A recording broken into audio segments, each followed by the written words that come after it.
нағыз емтиханда келген тапсырма. Аттестат сөзіндегі 8 әріптің әрқайсысы жеке магнитті карточкада жазылған. Мынау әріптердің әрқайсысы бөлек-бөлек бір карточкада жазылған екен. Карточкалар бір қатарға орналастырылады. А тапсырмасы. Әріптерді әртүрлі етіп орналастырудың қанша тәсілі бар? Бірінші А тапсырмасын орындап көрейік. Мына жерде біз көріп тұрмыз, аттестат сөзінде барлығы 8 әріп бар. Значит, олар 8 карточкаға жазылған. Сол 8 карточканы қатарынан орналастырулардың неше саны бар дейді. Ол мынандай есепке ұқсайды ғой, анау асханаға айтады ғой, 5 оқушы келді, мысалы. 5 оқушы келді. Оларды кезекке неше тәсілмен қоюға болады дегенде, біз 5 факториал деп жаза салатынбыз. Себебі бірінші орынға 5 баланы қоюға болады, екінші орынға уже 4-ін қоя аласың, өйткені біреу мына жерде тұр. Сосын келесі орынға 3 оқушының біреуін, келесі орынға 2 оқушының біреуін, келесі орынға уже бір оқушы қалады деп. Бұл енді соған ұқсайды. Бізде 8 карточканы қатарынан қою керек, яғни 8 факториал болады. Бірақ бізде бұл жерде не бар? Қайталанатын әріптер бар.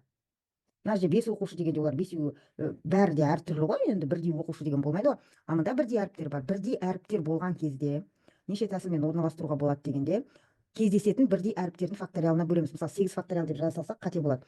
Қандай әріптер мұнда кездеседі? Бірдей. Бізде міне аттестат деп жазсақ, Т әріпі 1, 2, 3, 4. 4 бірдей 4 Т әріпі бар, сондықтан бөлімінде міндетті түрде 4 факториал болады. Сосын тағы да қайталанатын әріп, ол бізде А әріпі. Мынау А мен мынау А. 2 бірдей әріп бар, 2 факториал. Міне, осылай есептей саламыз. Тағы қайталап айтамын, егер әріптердің бәрі әртүрлі болса, біз сол әріптердің факториалын аламыз. Қайталанатын әріптер болса, сол қайталанатын әріптердің факториалын аламыз. Алып соған бөлеміз. Так, енді осыны есептейік. 8-дің факториалы деген ол 4 факториал, көбейтілген 5, көбейтілген 6, көбейтілген 7, көбейтілген 8. Себебі 4 факториал деген, 8 факториал деген ол бірден бастап 8-ге дейін сандардың көбейтіндісі. 4-ге дейін деп жазсам, ары қаратай мыналар қалып қойды, сондықтан оларды бөлек жаздым. Бөлімінде 4 факториал қалсын. 2-дің факториал деген ол 1 көбейту 2 деп жаза салайын. Мына екеуі қысқарады. Сосын мына жерде де қысқартып тастауға болады.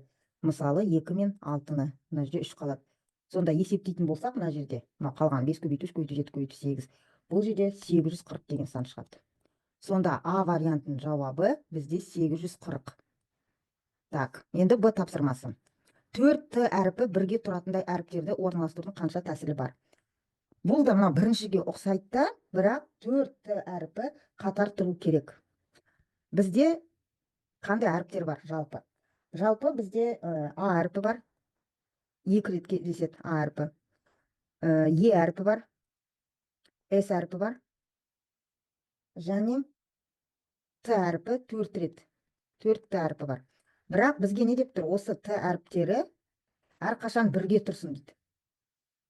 Қатар қойғанда мынау 4-еу бірге тұрады. Оларды біреуін бірінші орынға, келесін үшінші орынға деген сияқты қоюға болмайды. Сонда мынау 4-еу как будто бір әріп сияқты болып қалады ғой, өйткені олар жеке-жеке жүрмейді. Бірден 4-еуін бірге қоямыз. Оларды ажыратуға болмайды. Үнемі осылай 4-еу қатарынан тұрады. Сондықтан біз оны бір әріп сияқты есептейтін боламыз. Онда бізде уже 8 әріп емес, 5 әріп сияқты болып қалады. Мынау 4-еуі, мынау 5-ші. Себебі бұл тағы қайталайтам, бірге жүреді. Біз ажырата алмаймыз. Сонда мана бізде 8 әріп болғанда 8-дің факториалы болды ғой. Бұл жерде 5-дің факториалы болады. И қайталанатындар деп біз тек А әріптерін ғана түсінеміз. Мына екеуі қайталанады деп. Мыналар да қайталанады ғой, бірақ олар бірге жүреді ғой. Ол бір әріп сияқты болып қалды ғой. Сондықтан бөлеміз 2-ның факториалына. Есептейік. 5-дің факториалы бізде 120. 2-ның факториалы 1 көбейту 2, 2. 120-ны 2-ге бөлеміз 60.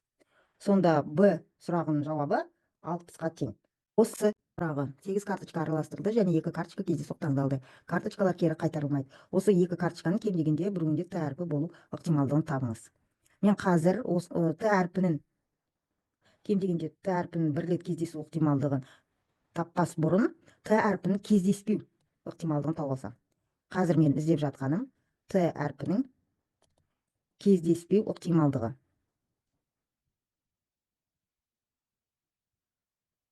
Бізде берілген сөз аттестат болды ғой. Аттестат. Т әріпінің кездеспеу ықтималдығы десем, онда Т-дан басқа әріптерді айтамын. А ол Е, С және мынау А. Сонда ықтималдықтың формуласы бізде П тең болады М бөлінген Н. бұл жердегі n дегеніміз барлық жағдай. Барлық жағдай менде 8 карточкадан 2 карточканы таңдап алу.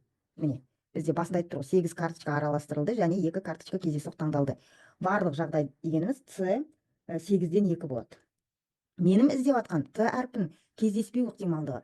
Кездеспеу ықтималдығы ол мынау төртеуі, значит, Т-дан басқа 4 әріп бар ғой, сол 4 әріптің кездесу. Ол менде болады С 4-тен 2. Неге 2? Өйткені барлық жағдай 8 карточкадан 2 таңдап алу. И соның ішінде А, Е, С, А әріптерінің болу неше варианты бар десем, ол осы 4 әріптен 2 болады. Маған керегі 4 әріп. Мынау А, Е, С, А. Енді орнына қоям да есептеймін. С 8-ден 2 деген ол 8 факториал бөлінген 8-дің факториалы, о 2-ның факториалы бөлінген 8 азайту 2-ның факториалы. Ал С 4-тен 2 дегеніміз ол 4-тің факториалы бөлінген 2-ның факториалы и рақшаның ішінде 4 азайту 2-ның факториалы. Тең болады. Мұнда 8-дің факториалы солай қала берсін. 2-ның факториалы 8 азайту 2 бізде 6 болады. 6-ның факториалы. 4-тің факториалы солай қалсын. 2-ның факториалы 4 азайту 2 ол 2-ның факториалы. Тең болады. Мынау 2-ның факториалы 2-ге тең, 1 көбейту 2. Мынау да 2-ның факториалы 2-ге тең. Осылай жазып қояйық. 4-тің факториалы деген ол 1 көбейту 2 көбейту 3 көбейту 4. Так, бөлімінде 8-дің факториалын мен жазаламын 6-ның факториалы көбейтілген 7 көбейту 8. Өйткені 8-дің факториалы 8-ге дейін натурал сандардың көбейтіндісі. Мынау 6-ға дейінгі деп түсінеміз. Арғы 7 көбейту 8 алып қойып, соны бөлек жазамын. 2-ның факториалы 1 көбейту 2 2-ге тең, көбейту 6-ның факториалын солай қалдырайын. Сонда 6-ның факториалдар қысқарады. Мынау 2 мен 8 қысқарады, мұнда 4 қалады. Тең болады. Сонда бөлімі бізде 7 көбейту 4 28-ге тең. Алымын қараймыз. 2 көбейту 2 4 болады, ол мына 4-тен қысқарып кетеді. Сонда 2 көбейту 3 қана қалады. 2 көбейту 3 бізде 6 болады. Енді мына екеуін қысқартайық. 2-ге қысқарып тастауға болады. Мұнда 3, 28-ді 2-ге 14. 14-тен 3. 14-тен 3 дегеніміз Т әрпін кездеспеу ықтималдығы мынау. Айттық қой мана. А, Е, С, А осы 4 әріптің кездесу ықтималдығы. А бізге керек енді. Егер біз жаңағына тауып алсақ, мынау А, Е, С, А әріптерінің кездесу ықтималдығы 14-тен 3 болса, қалғаны ол Т әрпінің уже кездесу ықтималдығы болады. Екеуін қосқанда бір шығу керек қой. Сондықтан мен уже Т әрпінің кездесу ықтималдығын іздесем, уже ПТ дейміз, Т-ның кездесу ықтималдығы. Ол барлық ықтималдық, барлығы ол бірге тең ғой. Азайтып тастаймын оның кездеспеуін. Сонда уже Т-ның кездесу ықтималдығы алады. 14-тен 3 тең болады. 14-тен 11.